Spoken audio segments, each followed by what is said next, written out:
Hi, Tucker. I'm Todd. Hi, Todd. I'm Tucker.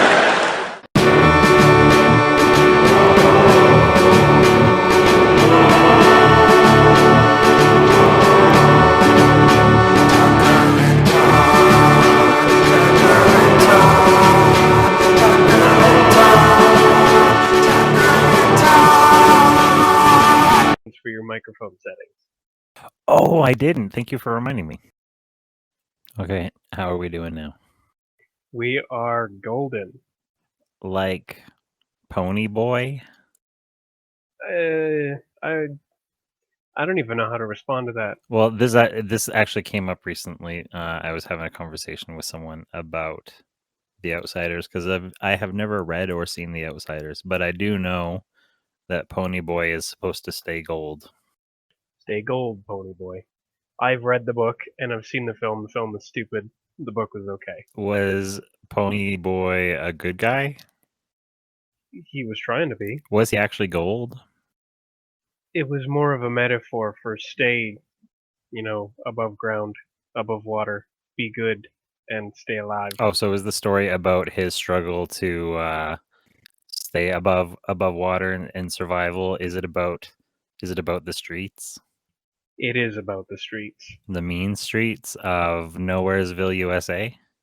It's about a bunch of greasers. Oh, okay. They're a little bit gangish.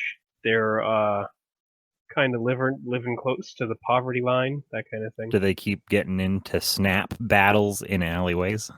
More like the regular kind, Uh, where people get beaten half to death. with butterfly just beating after. Okay. I'm just trying to set Oh, I'm pretty sure at least one guy gets stabbed. I don't remember it that clearly. People die probably. I would like to back burner this because I'm going to write it in ideas and premises. We haven't even introduced the show. We just started talking because I'm taken with the idea of, I'm going to type it now. Pony Boy is gold, and somebody like derisively tells him like like he's stuck gold and he wants to be saved. Like, help make me not be stuck gold. He got Midas touched and now he's gold, and they decide you're actually a bad guy and we hate you, Pony Boy. How about you stay gold? Fuck you, suck rocks, and they leave. Brutal. Welcome to the show, everybody, especially you, Craig. Yes, welcome, Craig. Thank you for doing your job. It did take me 2 attempts to get you to show up today, so I'm not appreciating the... You know what? Actually, I take that back. I am that kind of employee also, so... Yeah, but you expect better while delivering less. Yeah, I expected the tide to rise my ship, you know? At the very least, I expect Craig to follow simple commands. It's literally 3 words and a little bit of punctuation. The least you could do. Gyark shows up. Yeah, I don't like that. I'm starting to think that next time when we've got some downtime, we'll just, I don't know, delete both of them and then bring them back. Maybe. But welcome indeed. I'm Welcome. your daring host. Am I a daring host? Are we hosts? Do we even talk like this in this show? Do we address the audience at all? We are hosts and we regularly welcome and dismiss people, but we don't engage with them further after that. That's true. And I always say good evening because we record at evening, but whatever time of day it is, or if it's 1,000 years in the future and you don't even have days or time anymore, I'm jealous. I'm glad you figured that out. Come back and tell us how to do it. Yeah, because that's something we'd like to figure out. This whole hours and days thing, it's really getting us down. They are very nearly there in like Africa and South America. There's a general disregard for hours and times that I really dig, and I wish we could adopt a little bit more over here. I would like that. I'd like to just do things whenever. Except for this show. We record at 8:30 p.m. Today, anyway. True. I've got my coffee. It is unadorned this week. I just have water. And I do believe that today we're going to start off with... Oh, yeah. We're going to start off with our American Psycho. Actually, let's set the stage for how a premise comes about. For it, who gives a fuck? A look behind the curtain. Like you got about halfway through that and you just, who gives a fuck? Yeah, nobody cares. Where I posted a picture, right? It was a meme. Okay, here it is. It was a Moist Buddha meme. Although it says Moist Buddha credited at the Cafe ELA. I don't know. Cafela? I don't know what it is. It is a photo of, what are their names? Jack and Diane? Not Jack and Diane. The Titanic couple. Leonardo DiCaprio and Kate Oh, Winslet. oh, I can't remember her name at all because Rose. she made no impact on me as a character. Rose. I remember Jack because everybody wanted to say his name as he drifted into the ice, but I can never remember Rose's name because she made no impact on me. Yeah. Her nipples made an impact on my pants, if you know what I'm talking about. Fucking Stan. Why? Who gave Stan a mic? Craig, turn that off.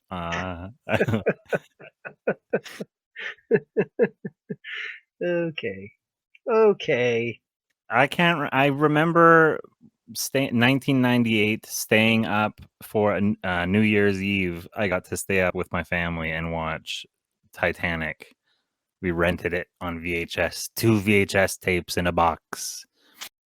And I guess maybe we fast forwarded through that part. I don't remember seeing it. I had seen tits at that point in my life. I was corrupted with porn early by cousins and children in school. Napster was in our computer lab in the 3rd grade, and so it hit us early. I like that. I had come online and become aware of tits by then. I knew that they existed. They had an impact on my life. Yeah, I had broken out of that Matrix pod already. I'd seen women in leather suits with cutouts for their genitalia, and so my imagination was already reeling by the time I was 8 years old. Oh wow, that explains this whole mess. It really does. It is one of the foundational moments, definitely, that leads up to this. But anyways, Jack and Rose are sitting there, and she's looking through his drawings, right? And then the picture underneath it shows that it's a binder full of Pocket men parts. That's the meme that I posted as a premise for we need to make a skit out of something based on this joke. You said, sounds like a tie-in to our Pokeball, which we proposed a million years ago and still have not come around to, and some manner of collection of things that aren't spiky guys happen to be kept like them. Because I do like the idea of a guy like showing off, this is my collection, and then there's some other ridiculous collection. Yeah, like the hosts from Shark Tank are in one of my Pokeballs. The hosts from Shark Tank are you saying we have a series of Pokeballs with individual characters in them? This is interesting also. I want to make note of this. Yes, but some of them will contain just like things, but they contain anything but fighty boys. But I know for a fact that I want to capture and possess the hosts from Shark Tank. That's fun because then we also get to design our own Pokeballs. Oh, are they going to be representative of what's inside of them? Oh, maybe. Because I can't remember exactly how that worked. I didn't get way into mini bops to the point that I was like conscious of how everything worked. But there was like Super Balls and Master Balls, right? And they looked different. I think there were Super Balls. There were definitely all different kinds of balls. There were enough different kinds of balls that it made us uncomfortable in like junior high. Literally, that there were so many balls that it made us uncomfortable. There were so many balls. But I do like the idea of they are themed of what's inside of them. They give you a little hint. Anyways, there's so many Pokeballs, and they all have things inside of them. And then you said what? Some of them are something, and some of them are something else. Oh well, what they contain is just anything but doodle farts. Oh, of course, yeah. So some of them will have inanimate objects, some of them will have TV hosts, some of them will have interesting people, some of them will just have like weird animals that vaguely look like zappy things. We will have no actual literal whoopie doos because fighty boys is very litigious, or so I've heard. Craig, blank out every time I say Pokemon. LOL jokes on you. What do you think he would call them instead? I don't know why. I can't. For the sake of humanity, I have elected to garble this hateful dreck. Why? I don't know what he would call them. I think I tend to think of that when I'm editing and actually doing. That's when I become Craig. But I would like to return to this topic. I don't want to. We're flying off the handle All right, let's get back on the handle. because I said something kept in sleeves in a binder because I like the sleeves. I said, is it Bozo Patrick Bateman, business cards, The Gathering, psychos in suits playing a tabletop game with business cards. And I said, okay, we have to shelve this into the next episode. But that's not true because I started talking about it today because I got all excited. I posted references from American Psycho. I saved that picture and I'm looking at it. And I just very briefly made a dialogue quote of what could be in the scene. Like, I play my eggshell card with Romalian type for +2 crit. And the other guy's like, I play my preening compliment plus sea urchin ceviche. And the guy's like, dude, your compliment was sufficient. Overkill, bro. So it is Magic the Gathering or Yu-Gi-Oh! Or Pokemon or whatever. It is a card game, a trading card game, battle game, but all of the cards are based off of references to, I don't know, just specifically that scene or American Psycho in general. Well, we can see. Here's the thing: is we can reference any scene in that film and still make it in the style of cards shown in that one scene.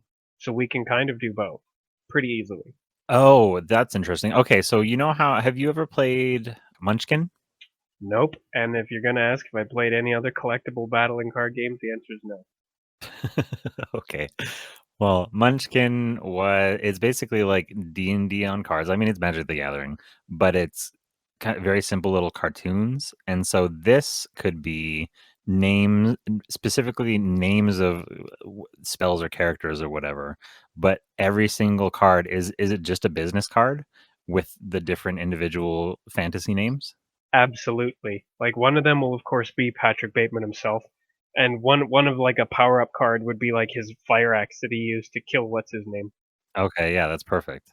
And another power up will be a monologue about Huey Lewis and the news. Okay. It distracts your opponent long enough for you to use another power up, often paired with the fire axe. So if we're doing this as a sketch, is it just guys play? Is there some sort of conflict? Is a story being told around the idea of, because it's not just guys playing, that would be so quick. Or is that what this is? Is this just a quick scene to make this joke? I think it could actually be a quick scene, and it could be almost a direct mirror of the scene as it is in the film, but instead of them simply showing each other business cards, they're playing them at a table in a battle style. Yeah, because that's what I was basically thinking was like, because the quotes that I made, I broke down their quotes into like when it says the guy says it's eggshell with Romalian type. I said the eggshell was like one card and Romalian type was another. This is my raised lettering card. This is my pale nimbus, or maybe raised lettering pale nimbus is a card. There's the Paul Allen card. There's the subtle off-white coloring card, and then somebody goes, "Oh, that's good coloring." See, I don't know if each one of those should necessarily be its own card, because a lot of these were actually properties that several of them were properties that described a single card at a time. But something needs to be on each card, and then a couple of these will be a property of the cards, so that each one of them will be like a presentation as well as whatever else the card is supposed to be in the battle sense. Right. And I mean, I guess I'm not okay. So are we assuming? I'm not super familiar with any of these games. Are we assuming that they are playing a group of? This is a group of 4 men playing one card at a time. This is a group of 4 men, with 2 of them watching from the sidelines and 2 of them playing head to head.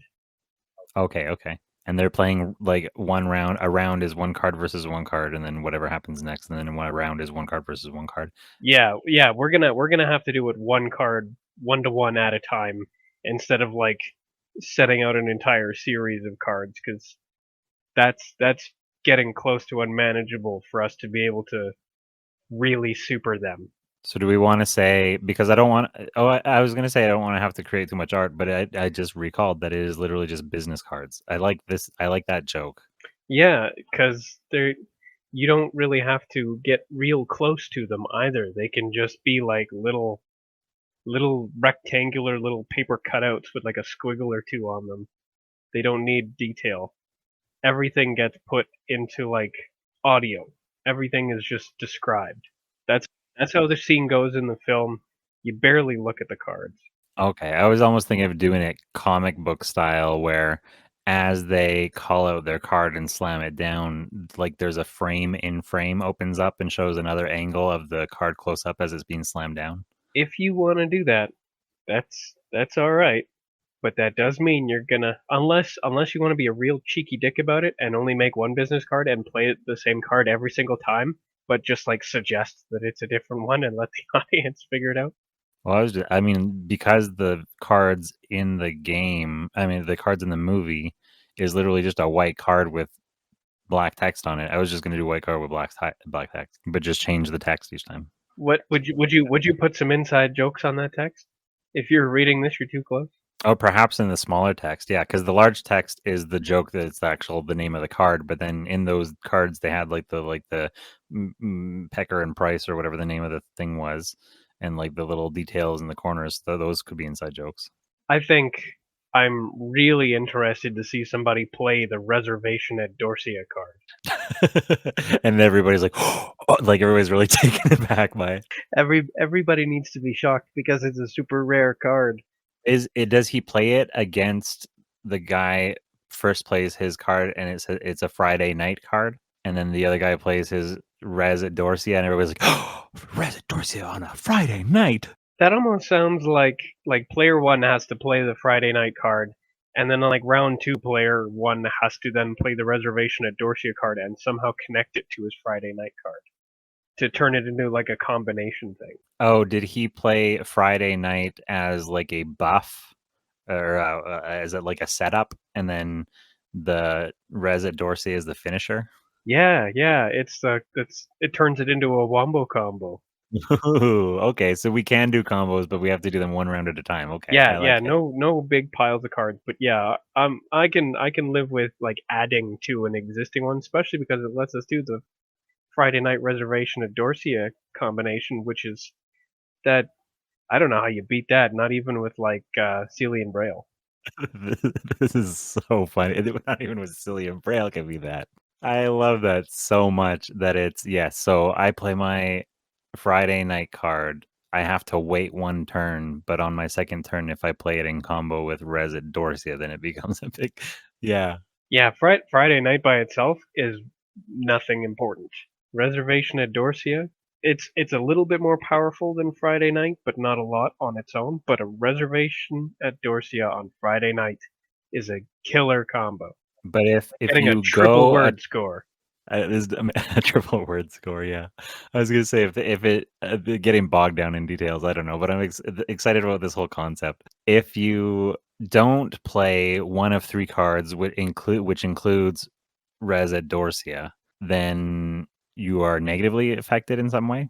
You're given a debuff. Oh, so you're saying if you play the Friday night card and then your next turn you don't play on top of it something in particular, then you get a debuff instead of a buff?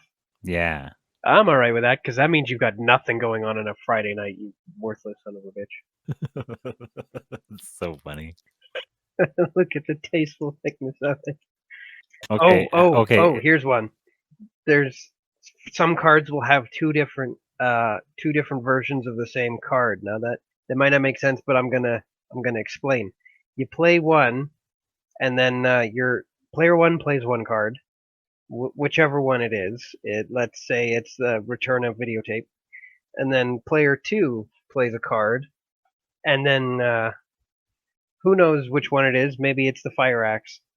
And then player one is like, aha, my card beats your card, but then player two says, nuh-uh, mine has a watermark. I was interested about the watermark thing. Because I feel like the watermark does also have to be like rare and powerful because that had a lot of sway.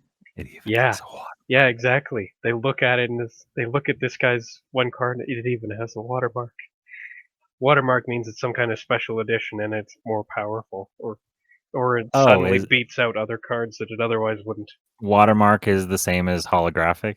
Yeah. Except it doesn't just affect rarity, it also affects actual performing stats. It was a special run. Oh, it was like It was a one-off run. They accidentally printed a deck with a watermark on it, and so all of the cards from the watermark deck are particularly powerful. Powerful and rare, and it just defeated your return of videotape. I really badly want to turn many scenes from that film into cards. Like I have to return some videotapes as like a way to retreat. I have to return some videotapes as like a retreat card. It allows you to like back off so that you can't be attacked that round or something. It's a defensive spell. Yeah. To return some videotapes. Suddenly untargetable for this round. It gives you like +2 karma. We're gonna have to come up with all these systems. Oh god, this will be even harder considering I've never played one of these games before. I don't. Well, this is the same thing too, right? Where it's like maybe we come up with a better product since we actually have no. All we have is preconceived notions. Yeah, hey, maybe. But also, it's funnier the less we know about it. Exactly. And also, there's a chance that we're taking advantage of internet psychology because if we can successfully rile the ire of people who passionately care about these things, who are like, what the fuck are you talking about? It's not like that, bro. If we can get angry comments, that's all comments are good comments. We're perfectly fine with pissing off the entire internet. Fuck them. Yeah, fuck them. Bring your pitches, bring your pitchforks and torches and your friends and subscribe and like. And bring their friends. Alright, so we have a card game. Is there anything? What else do we want to add to this card game? Okay, you said that you had more scenes that it's been a while since I've actually seen the movie. So if you have specific scenes in mind that you want to make closer references to, keep going and I can riff along with them. I will actually need to do research before I can start coming up with lots of scenes that turn into cards. Okay, that's fine. I mean, there's that time when he gets to go on a total rampage near the end of the film, and he even shoots a cop, like some kind of card where you go on just like rampage with impunity. Like he was out there trying to get caught basically, and he destroyed a car, shot a cop, just caused general mayhem, and then just like went home. Nobody came looking for him. Would you call that a card called Rampage with Impunity?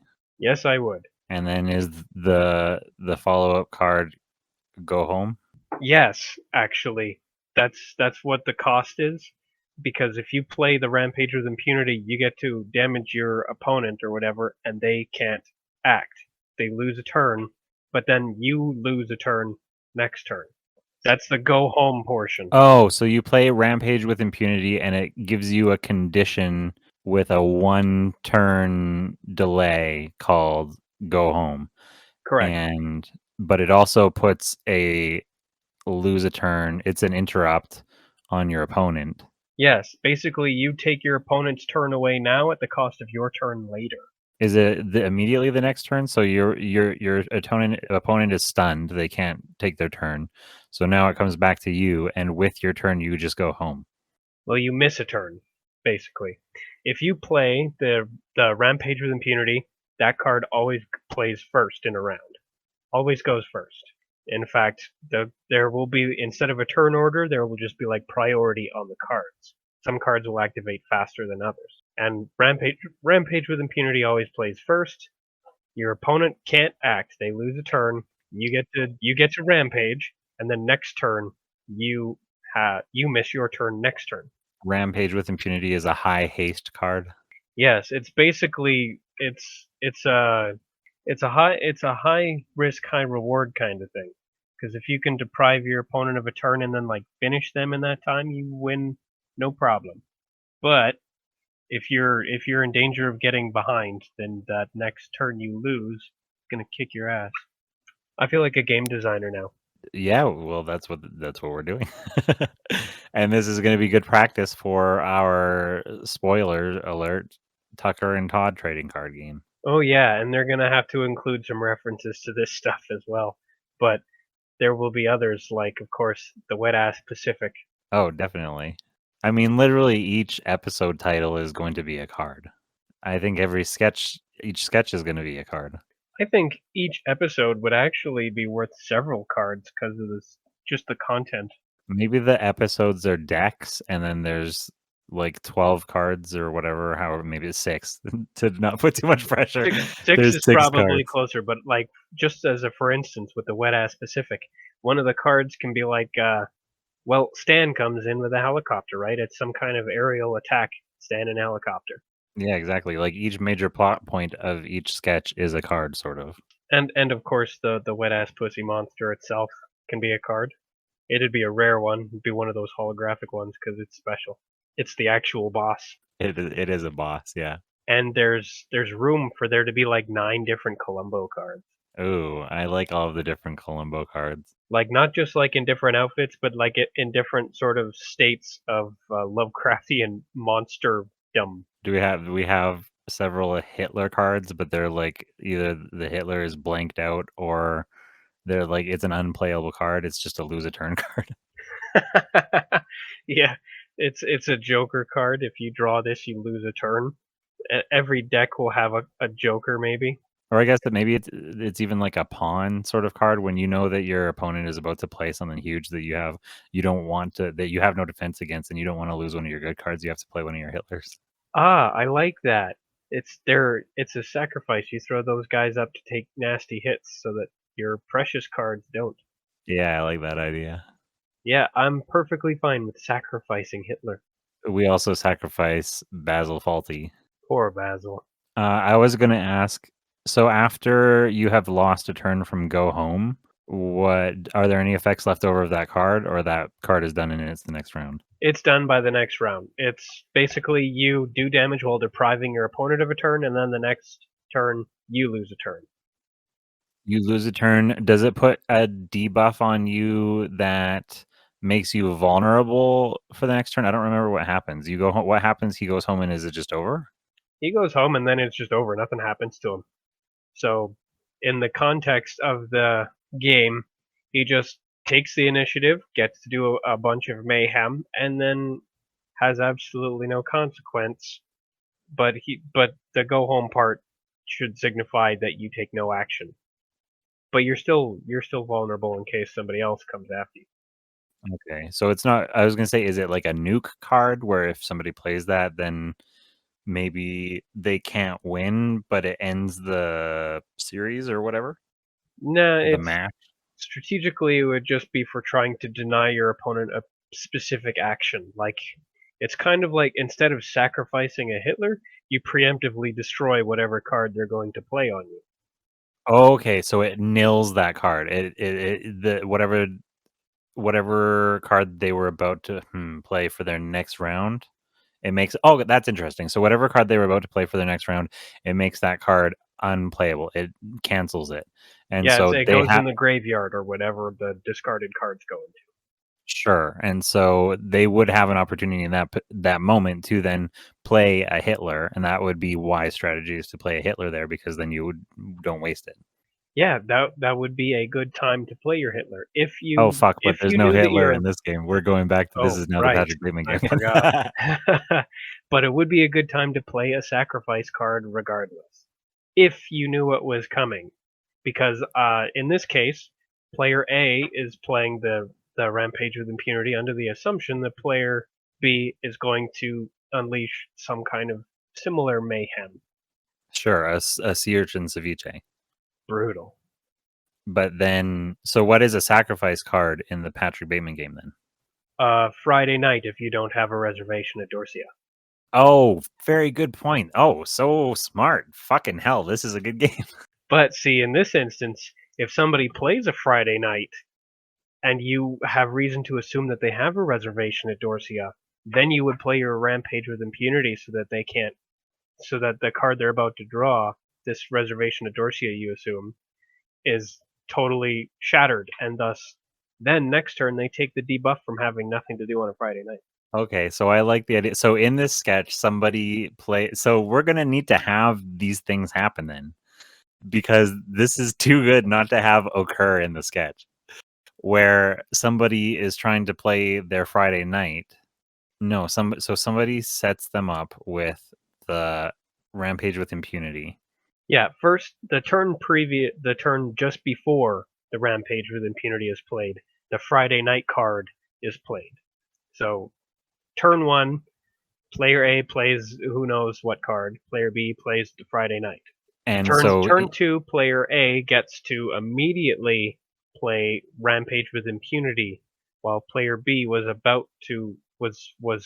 pulling out. I have to assume they both have to draw their cards at the same time, and then play them at the same time, and then whichever one has higher priority goes first. In which case, the Reservation of Dorsia gets killed.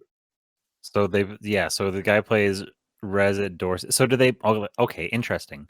Do they both lay them face down at the same time and then they reveal them one at a time? Because I kind of like the idea that the guy plays his Res at Dorsia and the guy goes, "Ooh, how did a nitwit like you get so tasteful?" Okay, I like that. And Yes, there's a dramatic pause as somebody is a little super eager, and you know he's very eager. He's really super about it, and he pulls out his Reservation at Dorsia, and then how did a nitwit like you get so tasteful? and then he says, "But you ain't seen nothing yet," and he plays his Go Home. Well, he plays his Rampage with Impunity. It's got a little Oh, bit. fuck. It's got a little bit of subtext on the bottom of it that says, "After being played, you go home." Right, Go Home is an effect of impunity. The order of operations here is so difficult when we're trying to get jokes in. Also, Yeah, but you got him in there. Look at that subtle off-white coloring. that's bone. You see that text? Cillian Braille. It's even got a watermark. Maybe the watermark makes it play faster. Maybe it ups it in the order of priority. Interesting. It's really super. Yuck, yuck. Oh, there will of course be a couple of combinations that are an automatic loss for one side or the other. Like if somebody plays the Paul Allen card and somebody plays the Fire Axe card, Paul Allen dies.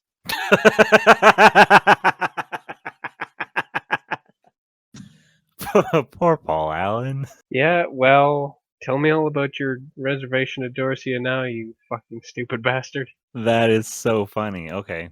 So what would it be other insta kills? How there was a woman that died. Yeah.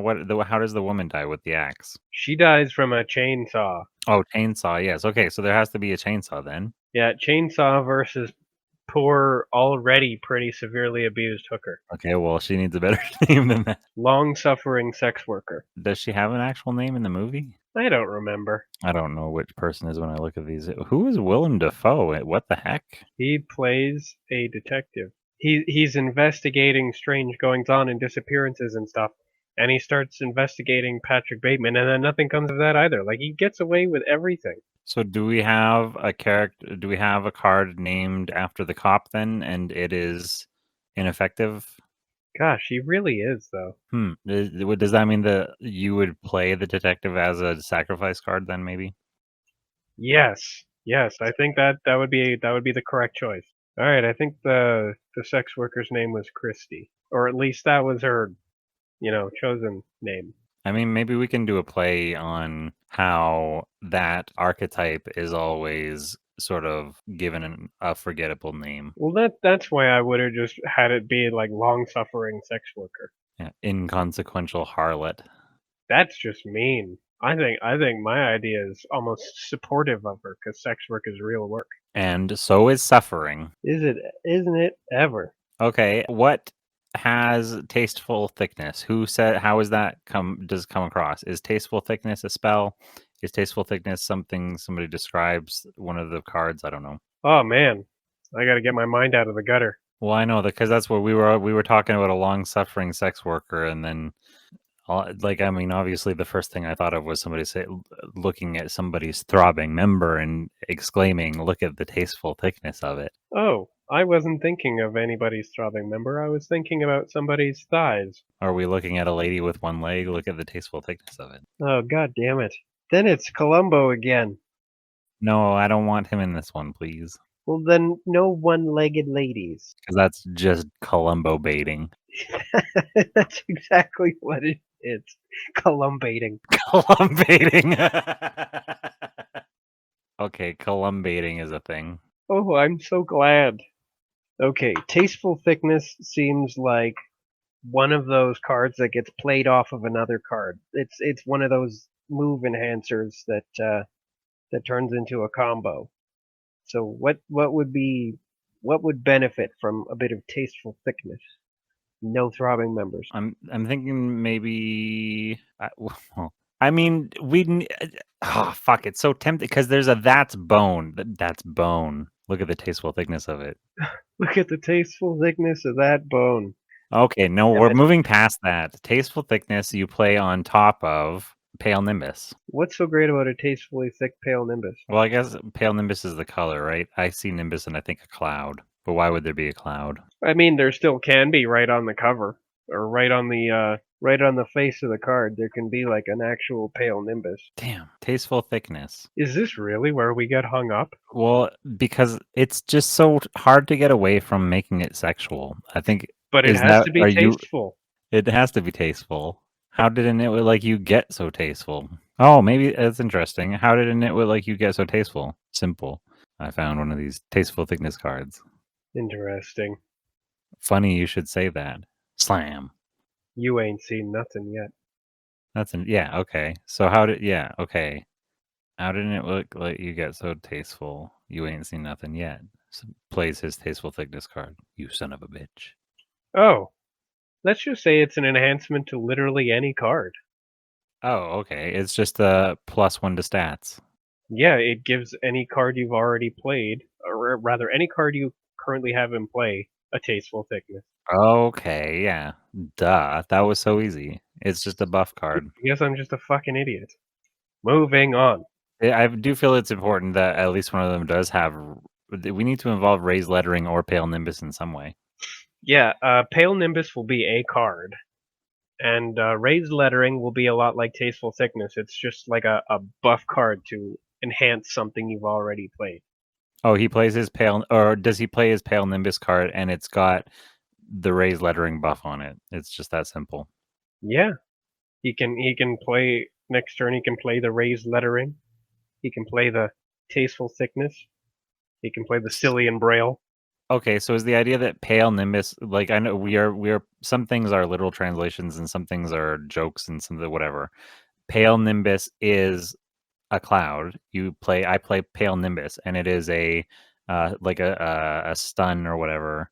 It's a lose a turn or it's a defense card where it's literally like a fog. Yeah, it's a fog. It protects you from whatever negative condition might be applied by your opponent's card. And it's got raised lettering, which means that it's got like +1 defense or whatever, so it can't be countered. And I definitely think the Tasteful Thickness should be played on the Bone card. Okay, so we did. Because Then we circle back right into the set. Yeah, see, any one of these ones that refers to the color, that's going to be a card. Whereas any one that refers to like the type of the type or the font or any of that, that's like a modifier. So bone, that is a card. Eggshell, that's a card. Romalian type, that's a modifier to get played on top of a card. Okay, I like it. I like it. I like it. This It's is really super. great. It's really super. Yeah, that's good coloring. And then like one card is literally just subtle off-white coloring, and it's just like super powerful. It's so bland, but it's so strong. I'm trying to think. Maybe coloring is the what is that called? Like not reputation, like the honor system, honor dishonor. You have good coloring or bad coloring. I don't know. Expand. So you have good coloring cards and bad coloring cards, and so like a subtle off-white coloring is good coloring, and that increases your good coloring. And so as your good coloring increases, that I don't know, as your stacks of good coloring increase, then that unlocks certain types of special abilities. But if your bad coloring goes up, then that unlocks different kinds of different kinds of abilities that are like counter to each other. Is this getting you know what I mean? This just became so much more complicated. I mean, that's more of a video game thing. That's too difficult to represent. And also, this is a game that's only going to go in a short sketch. Although it will probably serve as a springboard mechanically for the Tucker and Todd collectible card game. True. Tucker and Todd has a Patrick Bateman minigame. Some of the cards from the sketch will almost certainly appear, though. Yeah, maybe this is the Patrick Bateman expansion to the Tucker Todd game. the the American Psycho expansion. Suddenly, you can add tasteful thickness to Stan. Yeah, well, yeah, actually, yes, that is what it is. That also means that we can turn so many different things in other sketches into just like buff cards that get played on top of other cards. Like suddenly, Stan in a helicopter isn't a thing. You play Stan, and then another card is giving him a helicopter. Absolutely. Well, because you get all, yeah, because anybody could use a helicopter, but Stan has increased skills with it. Yeah, he's got a special combo with it. It increases your like retreat abilities. It allows you to play a Columbo card as a sacrifice without actually sacrificing. I like that one. I think playing a helicopter with Stan also, maybe if you play a helicopter with somebody else, it allows you to skip one turn. It allows you to skip a turn without being impacted by anything. But if you play a helicopter with Stan, it allows you to skip 2 or 3 turns, like to set up for whatever's Yikes. next. Yikes. You get to skip. You get to be untouchable for multiple turns while setting up card buffs. Yeah, it's like going stealth as a rogue. That's probably too powerful. Probably make it 2 turns max. Yeah. A lot happens in one Or maybe turn. just one. Yeah, yeah. It lets you go. It lets you stealth for 1 turn and set up your next turn. Because, yeah, even 1 turn is a lot of power. Also, now I'm looking at Sea Urchin Ceviche. That's a card for sure. Yeah, definitely. And you Oh, can if definitely you apply Tasteful Thickness to it. you could apply tasteful thickness to it, but if you play it with your res if you play it in combo with res at Dorsia, then it is a game that's a nuke. Oh, so if you go Friday night and then you go Reservation at Dorsia and then immediately play Sea Urchin Ceviche, did you basically win? Yeah, because the Sea Urchin Ceviche at Dorsia is to die for. Dead. Okay, so there will be just like some completely game-ending wombo combos that immediately end in your victory. Yeah, maybe the Sea Urchin Ceviche played in combo as the 3 is the one they go idiot as. That's funny. Maybe it's a literal nuke as the screen is starting to turn white and the light comes over their faces. They're like whispering, "It even has a watermark." Just before like the everybody's ears start ringing after the detonation, like it Yeah, peters out and then suddenly all you can hear is tinnitus and then it just turns to static. me. Like it's like the whole room got flashbanged by it, but it's actually a detonation. Yeah, when the windows implode and that gust of dust blows out of it. I don't know. Those videos of nuclear explosions, I don't know what is going on, but I'm fascinated by it. Fascinated and terrified. I'm still trying to understand what they said something about one of the explosions in the US desert, one of their tests where people were nearby, their shadows were burned onto the wall, and I still don't really know what that means. I'm not sure I believe it, but it sounds spooky. And that's spooky as hell. Super spooky. It's almost as bad as that place just being literally haunted. Maybe that's what haunting is. Just people's silhouettes being burnt onto walls. This is a premise. Oh, so a guy goes to investigate a haunting and he finds that it's really just weird, sooty silhouettes just burned onto walls from detonation? I did say we needed to have a ghost hunting thing. Maybe that's what that is. It's a very short one if all he just like gets called out to look at a couple of oh, no. He gets called out. He notices that they're just a couple of burnt on silhouettes. And he's about to leave because he's like, this isn't a real haunting. This is just super weird and spooky, but no haunting. Nothing supernatural. This is just weird shit that isn't like physics. And then just as he's leaving, I don't know, a bucket falls over or something, and it's definitely actually haunted. The silhouettes are in a different position when he turns back. Well, okay, so maybe we can mix 2 things together. Because I said alternate takes of hunters, and I said potentially reality TV specific. Ghost Hunters is about a ghost who hunts. They have friends who are bargain hunters dressed in shabby camo. The ground rumbles and a massive shadow looms because the house hunters are here. Those are all hunters, but we're talking about ghost hunters. Okay, so A human man who is a hunter of ghosts, goes to investigate this haunting, but it turns out it's not a haunting. It is a ghost who is a hunter, and the ghost who is a hunter shoots the ghost hunter dead. Oh, so more like Avenger. He went ahead and hunted the hunter. Yeah. I mean, I want to shoot those guys all the time. So, Hunters? no, ghost hunters. They're often very eccentric and peculiar. Yeah, I'm trying to remember what the exact order of operations. I need a new term. I need to stop saying order of operations. I've become fixated on it. Forgive yourself, Todd. Cunt, Well, liquor, well boot, done. strapped. I can't remember. I was going to meet up with a ghost hunter. We had found one on Craigslist, and I can't remember. He wanted us to meet him at like a Smitty's or something like that at 10 in the morning on a Sunday. And then it turned out he also had another ad on Craigslist for meeting him at the same place to talk about his, like, basically his religion. And so that's what it was. Yeah. He was we were comfortable with meeting a guy who thought he was a ghost hunter, but as soon as we found out that there was like a cult attached to it, that became too difficult to manage, so we canceled the meeting. That is weird. Red flags all over the place. Red flags all over, but I wanted to hang out with him for at least a day just to see what a guy who claimed to be a ghost hunter actually. Oh, sorry, I should say that I was going to say it for journalism at the time, and I wanted to write a story about this guy who was a ghost hunter. Well, it would have been interesting and then become even more interesting if he invented his own religion. Is that a premise? Is that who our ghost hunter is? A guy who made his own religion? I don't see why not. Let's just make him as weird as possible. Is his religion based on his ghostliness or on his hunterness?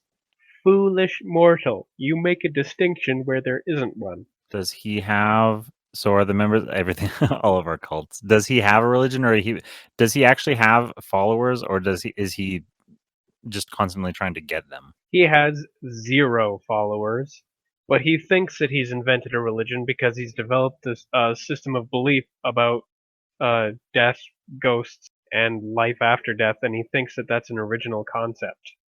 I feel like I've lost the plot a little bit because we just have been bouncing through so many things at once. Let's get anchored. Let's get anchored. Anchor.fm. Are you looking to make a podcast? Go to anchor.fm for all the tools you need to make a podcast at home. You can use your own clips, record directly into the app. You can even connect to Spotify and use any music that is licensed through Spotify to add to your podcast. I hope this has been at least 30 seconds long. If not, it doesn't meet the requirements of an Anchor.fm ad. Please use Anchor.fm to make a podcast. Some assembly required. I like that. Just I didn't know the words to use anymore. you could just say all of those things like half as quickly, and you could make it longer. I think I filled it out. I mean, it's not even an ad. I'm not going to put it in there.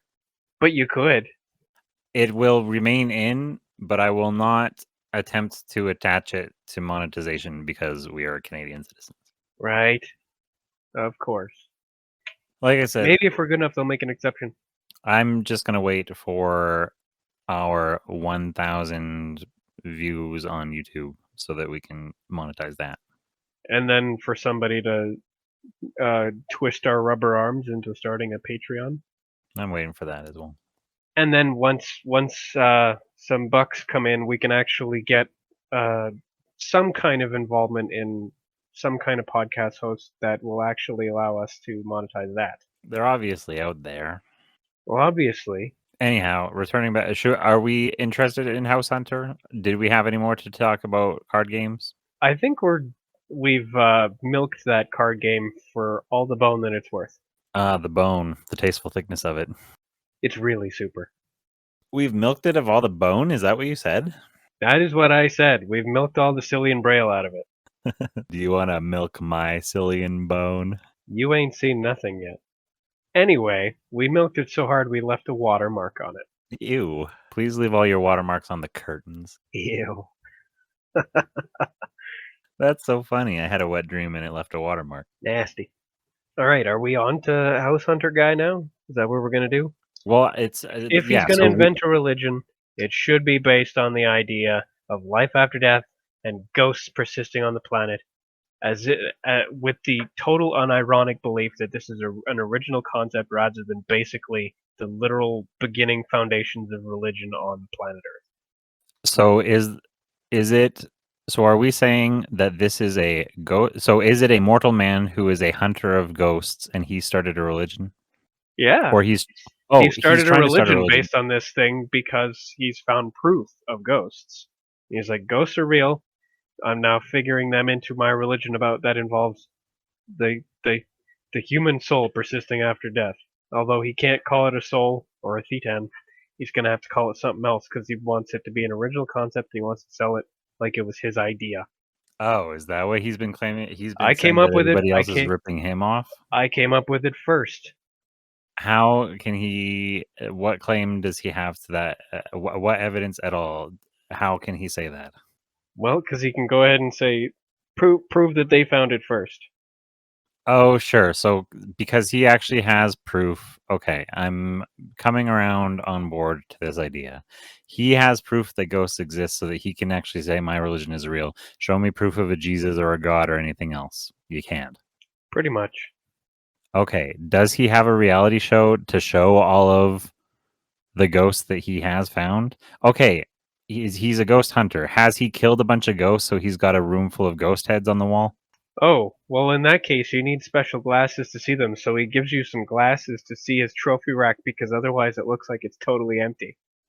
Okay, and that's almost a Mormon thing. Don't you need special magic glasses in Mormonism? I have no idea, but then you put on your spectacles, and then you see just like a whole bunch of goddamn mounted ghost heads. And oh, interesting. So people are on board because they think they're going to they're going to look for ghosts. And then he murders ghosts in front of them and they're mortified to discover that he is in fact a ghost hunter. Yeah, he's cleaning up the afterlife one ghost at a time. Is he making sacrifices of ghosts to the greater power, the whatever his god is? Interesting. That He makes it sound Lovecraftian all over again. Well, I mean, yeah, literally maybe his god is Columbo. Well, then this is Columbo's fault, and I'm okay with that. Then our mentally ill guy has actually just been misled and taken advantage of. Yeah, and he has been making sacrifices to Columbo. He thinks that Columbo, or maybe Columbo literally, he doesn't even think. Columbo does want him hunting ghosts. What is Columbo's motivation? Why does he want less ghosts in the world? I don't know, maybe they owe him money. They welched on a bet. Maybe he doesn't want all of them dead, maybe he just wants really specific ones just completely obliterated. He's tired of them haunting. I don't know. Or maybe it's one of those not American Gods. What's the British one where they're a devil and an angel? What? That was vague. Isn't it? I think it's David Tennant. I think it's David Tennant and somebody else, and one of them is a good angel and one of them is a bad angel, and there's like the Son of God is going to be born, and there's a miss. Fuck. 1 second. Good Omens. Oh. Well, I love Good Omens. That's Crowley and Aziraphale. Yeah. What about him? Oh no. Oh, it's a trying to stay on Earth for so like Columbo and some sort of ghosty entity had some sort of deal where if there were a certain amount of ghosts on Earth, then they would have to return to their dimension. So Columbo is hiring this guy to go around to kill ghosts so that they don't reach the limit so that they can stay on Earth longer. Interesting. So basically, if it just gets too full of ghosts, then Columbo can't stay. Right, they've almost reached the ghost limit, so they're doing a ghost call. The Ghost Protocol. Yes. Dun, dun, dun, dun, dun, dun. Excuse me. Oh, with bad recorder. Yeah. Yeah. That would be perfect to do with the bad recorder. Okay. So Columbo has reached out to this guy. Columbo has tricked this guy with weird visions. Now this guy has turned to just like previously he was just looking for ghosts, but now he's got the means and the knowledge to pursue, locate, pursue, and then fucking annihilate ghosts. And he's built a religion around it. He's building a religion around it. Is he building a religion around it, or is he simply trying to recruit like assistants with his calling process under the guise of forming a religion, because he knows that Columbo will never look at anything related with religion, and he also knows that Columbo hates Smitties. Does he know anything about Columbo? Or has Columbo just like infiltrated his mind with dreams and stuff, and now he's doing this? He thinks it's all his own idea. Oh, so maybe he is building a religion because he thinks that, yeah, Columbo is some sort of god talking to him. Yeah, he thinks he has like a deeper understanding of the universe, and technically he does. But he's hunting down these ghosts because he thinks that's the correct thing to do. And yeah, it's Okay. definitely a religious thing. He was tasked to hunt them down. This is his religion, blah blah blah. Lots of religions have ghosts. I came up with it first. Everybody thinks they're the correct original one. Just ask the Mormons. Okay, and so how would it end? Oh, Is that maybe does it it end? ends when we're getting to see the trophy rack. Everybody Well, literally just goes like ah, and it's just a scream track, and then it's over. Is that okay? The trophy rack and everybody. Everybody screams and it's over. Like everybody's just horrified and just is like ah, credit. Or so is it? That is perfectly acceptable. Yeah, don't mind me. I just like really sudden endings with no closure because I want to punish the whole world. Well, that's what I was saying. I am going to mind you because I do like those endings also, and they fit with the endings that we have been doing, and I like them. But also, would that be an opportunity to bring in, instead of a whole sketch based on the idea of a ghost that is a hunter, right at the end of that sketch, the ghost hunter is murdered by a ghost that is a hunter? Interesting, and that's going to screw with Columbo's plans, which is sequel bait. True, yeah. Oh, this is Ghost Hunter 1, which is about the guy who is hunting ghosts, and then he's murdered at the end of the thing by a ghost who comes back in Ghost Hunter 2 as the ghost hunter. Oh wait, did you say that the ghost of the ghost hunter comes back to become the ghost hunter? Oh, that's the third one. Okay, so a ghost kills the ghost hunter. A ghost hunter kills the ghost hunter. A ghost who is a hunter kills a hunter of ghosts. And in the sequel, the main character is the ghost who is a hunter. But in the third episode, the ghost of the hunter of ghosts comes back to kill the ghost who is a hunter. He comes back to hunt the ghost who hunted him as a ghost hunter. Yes. Yes. Okay, but we definitely need to fade to black at least briefly during the trophy rack scream moment. We'll be like everybody screams, but like it has to be shitty, and then the screen will go black, and then it will just like start up again in the hallway, and somebody will just casually be like, "Well, that was horrifying." Nope, I've got it. It's a repetition. It's a comedy in threes, but it's actually 2.5. It's 2 and a misdirect. And so everybody sees all of the ghost heads on the wall and is screaming. And then as they are screaming, the door opens up and they're all able to see, since they have the spectacles on, they're all able to see the ghost who is a hunter standing there with the gun. And then they all scream harder. And then he shoots the hunter of ghosts who dies, and everybody just goes, "Oh." I've got a little to add to that didn't occur to me until just now. Okay. Everybody starts screaming, and then the ghost head starts screaming. Oh, yes, perfect. And then everybody starts screaming even louder. Ah! Yeah, that's amazing. And then the door opens, and then it'll be like that scene in Korgot the Barbarian where everybody is screaming in that bar. Everybody's screaming. I like, actually, as layers of screams keep being added, because we have now 3 layers of screams in that scene.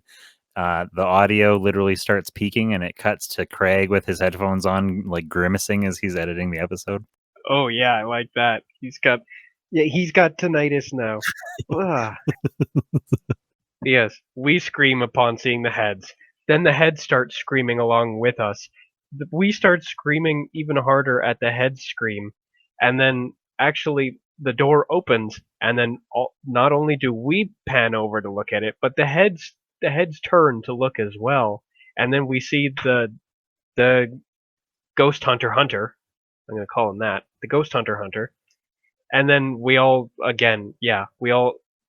triple down, I guess, on their screens. At least one person We've already faints. doubled down. Now we're tripling down. Yeah, somebody has to faint, and then it's just nonstop. Everybody screaming, and then yes, it will cut to black at some point eventually. We need to wander out into the hallway and be like, well, that was horrifying.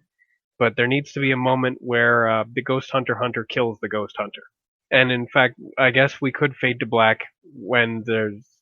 I'm gonna assume the ghost hunter has some kind of ghost gun that works on the ghost hunter, and he shoots him, and that bang could silence the screams and cut and be a close of the scene. The gunshot. There's bang, everything is silent. Actually, a couple beats of silence, and then just maybe one person is like, "Oh," and then it cuts to black.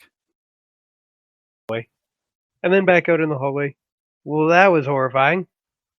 Is the ghost hunter like dead in the background? Just like on the ground with X's for eyes? Yeah, no need for anything more than that. Yeah, we don't actually need to show on screen him getting his head blown off or anything. We just need the gunshot, and we don't need to have the ghost hunter directly in frame, but then aftermath, he's dead. And now we clue in. Because I would very much I would very much like to do bang. We don't see him and get his head blown off, but we do see the cutout, and he's now got a big blast where his face was, and we see one of the faces zoom, like the camera sees through the hole in his head, sees like one of the horrified faces of the other people or whatever. And then they start screaming again. Do they? Yeah. And that's the screen that they cut out on. You see them through the hole in his head, and then they're just like, ah! Okay, so yes, we do have a screaming. A beat of silence. Okay, so screaming, bang, silence, beat, screaming, cut to black. Yes, I love it. That's perfect. Because then you think the screaming is over, and you're like, oh, that joke is done, and then we just like flip it back over. We'll turn it back on again. Yeah, and then that is a proper comedy in threes. Perfect. I like it. Cut, send to print. I like it. It's like we're almost filmmakers. Sometimes it really feels like driving through mud, but then you get kicked into third gear and everything's peaches. Oh, you just have to find the kind of like the right breadcrumb. Okay, All right, so that's the ghost protocol. The ghost protocol. ProtoCull? Are we calling it Proto-Cull? Oh, I could. I don't see why not. Oh, never mind. That's his company. It's called Ghost Pro-2-Cull. A Pro-2-Cull.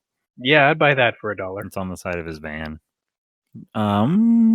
We've been going for an hour and a half. Do you want to pick one more off the list? Yeah, let's see if we can find a short one, because I'm pretty sure we're gonna have about an hour of material here or so. So I don't think we want to go for a full another half hour and produce something huge. We've been doing fairly well with the turning an hour and a half recording into an hour-long cast. Okay. Well, would you like to take? I have made a channel in the Discord for one-off jokes where I'm not sure if it's even a premise, but it's just literally a series of words that I think would be funny. Maybe we can spin some. Yeah, do it.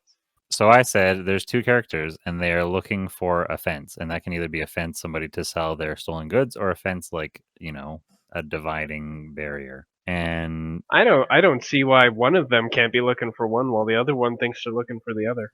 Oh, maybe, yeah. Okay, we will circle conflict. It's already built in.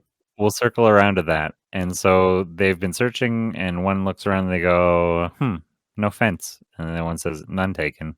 And then it cuts to a newspaper headline where it says none taken, like an N-U-N. Yeah. Her habit and everything. Taken. That's funny. What's a...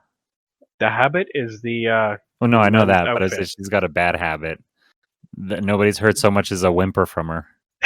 A wimple from her? Oh, is it a wimple? I thought it was a Yeah, whimper. it's a wimple.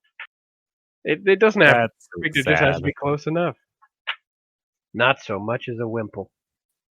Not so much as a wimple, yes. Okay, okay, so, yeah. No fence, none taken. And then next thing, none taken. So is this a sketch about a nun taken? Well, no, I think it's more of a sketch about how none taken turns into none taken, and then another piece on that newspaper has to be some phrase that then immediately kicks off into the next joke. And then somewhere built into the next joke is the phrase that kicks off into the following joke. Just like no fence turns into none taken, which is a self contained joke, but also leads into the none taken. This is a transition scene. This is a transition scene into a transition scene into a transition scene into a transition scene. Like it's jokes that like until they run out of steam. Okay. So what else could be on that newspaper? There's a headline that says none taken. What's underneath the headline? What's the little subtext under it? Is it a subtext under the headline, or is it a different little Subtext story? under the headline. That way it's still related to the none taken, but it can be our springboard into the next joke. Oh, well, I mean, is that where we put the subtext is literally she was this is last scene taken fuck, 1 second, let me calm down. Too much coffee or what?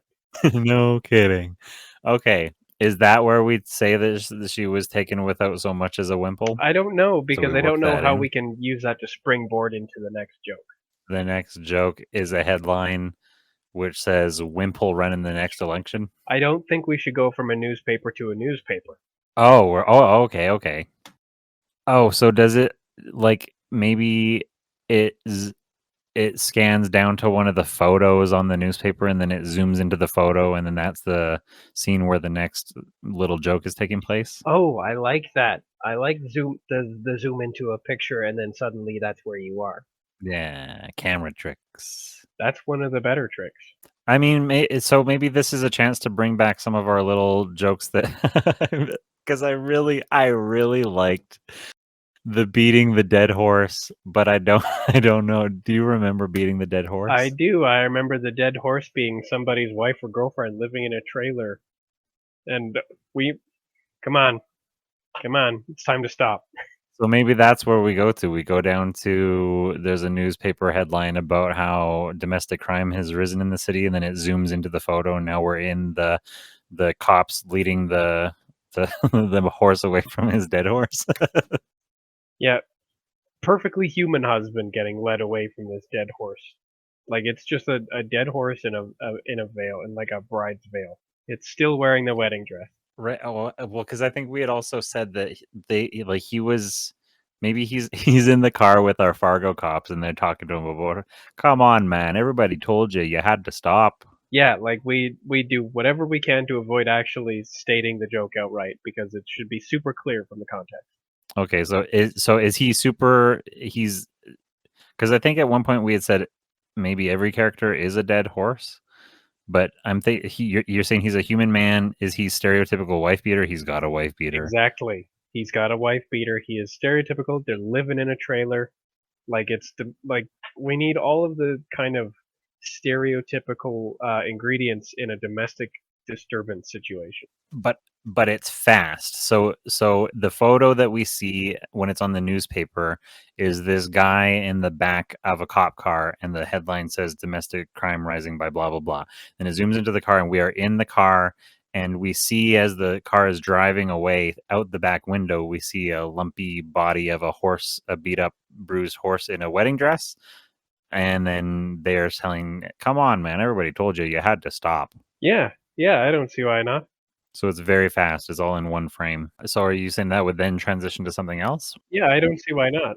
Like maybe they drive someplace and they leave the audience part way down the trip just like as soon as we drive by some.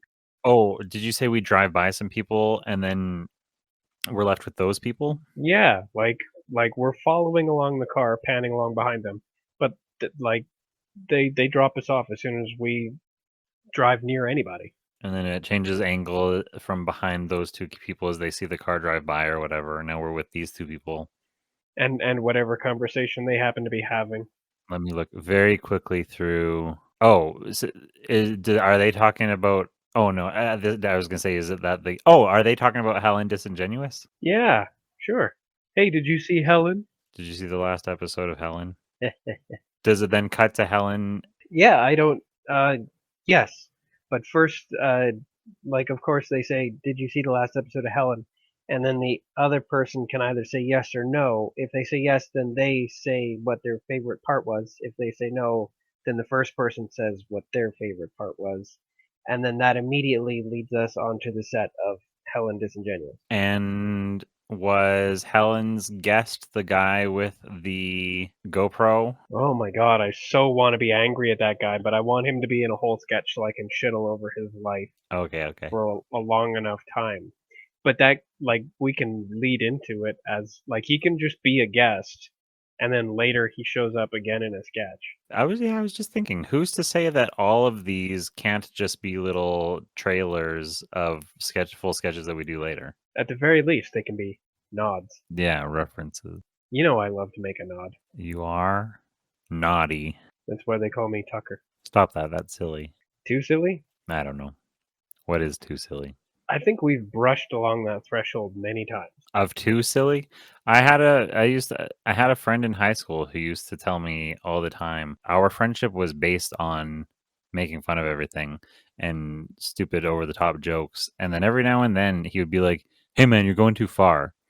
I was like, "Well, then what the fuck are we doing?" Finding where the line is and then never crossing it, apparently. But also, what is too far? Am I stabbing people? I'm making jokes. You know you know what too far is? When it stops being funny. I guess so. The tasteful thickness of it. The taste Shit. thickness of her. Oh man, when you play wet ass pussy with, wet ass Pacific with tasteful thickness, that is a doozy. Yeah. No kidding. Oh, especially if you play it like on top of Friday night. Oh my lord! Actually, yes. When you play, you want to play your wet ass Pacific on a Friday night against sea urchin ceviche. That would just be a tie. I guess so. I mean, unless you can't beat a ceviche with Reza Dorsia. No, because you're supposed to play the ceviche with the Resit Dorsia. So if you're trying to beat it with one, the cards are already in the wrong place. Yeah. We're circling back. I think Does that mean it's time? I think I might have burned out. Yeah, I think that means it's time. We got some good stuff in there. I especially enjoyed screaming at the Ghost Hunter. Yeah, I'm looking forward to every single one of our sketches, actually. But yeah, that'll be fun.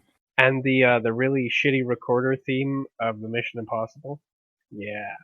Doo-doo. Wait, is that a joke that somebody's already done? Diddly-doo. Diddly-doo. Oh, The Mission Impossible theme has been done and done and done a That's million true. times, but we're gonna add it to the Ghost ProtoCull. but the sounds that I had in my head now that I was just thinking of was not Mission Impossible. It was Wayne's World when they're doing go back in time sound effects. Diddly-doo, diddly-doo, diddly-doo. We'll just save that for another time. Wayne's World references? Why not? I do. What is the joke? When the girl says, "Listen, can I be Frank?" and Garth's like, "Can I still be Garth?" I like to have dinner every night. I forget how much I actually like that movie. Can I still be Garth?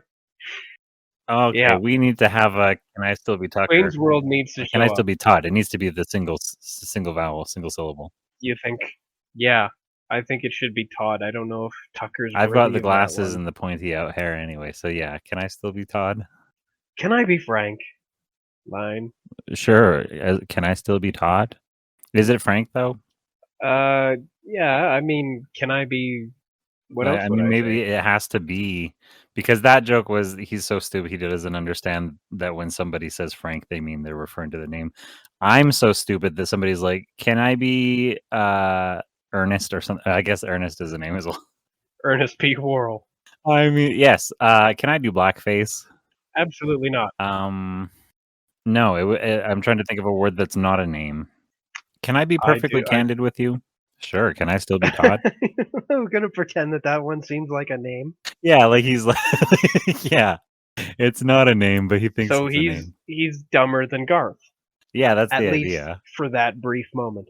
I like how we play constantly that our characters are stupid, but look at the verbosity that we demonstrate in each Yeah, episode. they have good vocabularies, and they're talkers.